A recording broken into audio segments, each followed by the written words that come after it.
আল্লাহ তাআলার দরবারে শুকরিয়া আদায় করছি, আল্লাহ আমাদেরকে এই মাহফিলে উপস্থিত হওয়ার তৌফিক দান করেছেন বলে আলহামদুলিল্লাহ। সূরাতুল হাশরের 7 নম্বর আয়াতে কারিমার অংশ বিশেষ তেলাওয়াত করলাম। আয়াতের অর্থ হলো, রাসূলুল্লাহ সাল্লাল্লাহু আলাইহি সাল্লাম তোমাদেরকে যা দেন তা গ্রহণ করো, যা থেকে নিষেধ করেন তা থেকে তোমরা বিরত থাকো, তোমরা আল্লাহ তাআলাকে ভয় করো, নিশ্চয়ই আল্লাহ তাআলা কঠিন শাস্তিদাতা। এ হলো আমার তেলাওয়াতকৃত আয়াতের অনুবাদ। যে বিষয়ে আপনাদের সম্মুখে আলোচনা করব, প্রথমে সংক্ষেপে বিষয়গুলো মনে রাখব। 1 নম্বর, ঈদ কি জিনিস।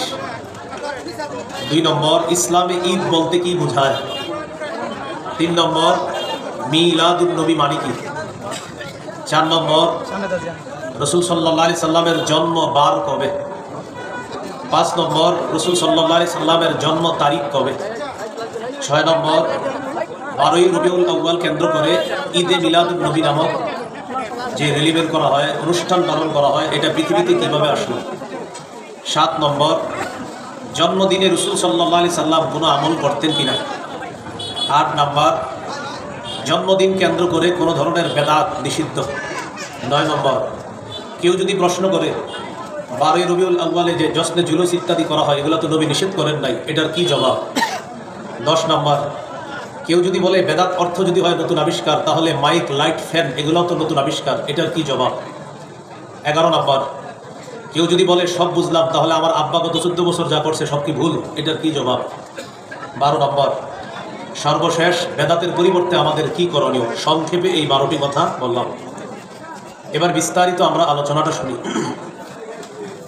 যারা 12ই রবিউল আউয়াল কেন্দ্র করে বিভিন্ন অনুষ্ঠানে যোগ দেন তারাও শোনেন, যারা অনুষ্ঠানে যোগ দেন না মেহেরবানি করে তারাও শুনবেন। এই নিয়ত কেউ করবেন না। আপনি আপনারটা বলেন, আপনারটা সঠিক করো আর ভুল হোক আপনারটা মানবো না, আমি যা করছি আগে এটাই করবো, এরকম নিয়ত না করে এই নিয়ত করা যে আমার অতীতের করা যদি ভুল হয়, এই ভুল থেকে আমি ফিরে আসব, আর আমি যদি সঠিক করে থাকি তাহলে এই সঠিক কাজ ভবিষ্যতেও আমি চালু রাখবো ইনশাআল্লাহ। প্রথম কথা, ঈদ বলতে কি বোঝায়। ঈদ অর্থ হলো খুশি, আনন্দ। যে কোনো আনন্দকে ঈদ বলা হয়, খুশি বলা হয়। এটা হলো অর্থ, আনন্দ প্রকাশ করা।